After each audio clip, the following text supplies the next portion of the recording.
రాజధాని Washington డీసీలోని national mall ప్రాంతంలో variety విగ్రహం ప్రత్యక్షమైంది. టైటానిక్ మూవీ ఫోజ్లో గుర్తు తీసుకువచ్చేలా మాజీ అధ్యక్షుడు డొనాల్డ్ ట్రంప్, లైంగిక నేరగాడు ఎప్స్టీన్ కలిసి ఉన్న ఒక భారీ విగ్రహాన్ని ఏర్పాటు చేశారు. రాత్రికి రాత్రి ఈ విగ్రహం ఏర్పాటు చేసినట్లు తెలుస్తోంది. గుర్తు తెలియని ఈ విగ్రహం కలకలం రేపడంతో పాటు ప్రస్తుతం సోషల్ మీడియాలో వైరల్గా మారింది.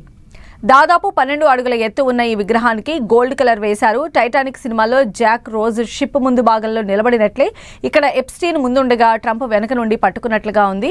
ఈ విగ్రహం కింద ఉన్న పలకాలపై రాసిన వ్యాఖ్యలు మరింత చర్చకు దారితీస్తున్నాయి.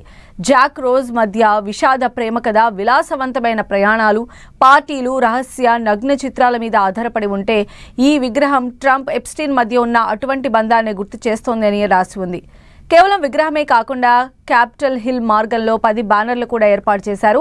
వాటిపై ట్రంప్, ఎప్స్టీన్ కలిసి ఉన్న ఫోటోలతో పాటు మేక్ అమెరికా సేఫ్ అగైన్ అనే నినాదం రాసి ఉంది. ఈ విగ్రహం ఏర్పాటు వెనుక సీక్రెట్ హ్యాండ్ షేక్ అనే అజ్ఞాత కళాకారుల బృందం ఉన్నట్లు భావిస్తూ ఉన్నారు. రాజకీయ అంశాలపై వ్యంగ్యంగా స్పందించే ఈ బృందం గత ఏడాది సెప్టెంబర్లో కూడా ట్రంప్, ఎప్స్టీన్ చేతులు పట్టుకున్నట్లు ఉన్న విగ్రహాన్ని క్యాపిటల్ బయట ఉంచింది. తర్వాత అధికారులు దాన్ని వెంటనే తొలగించారు.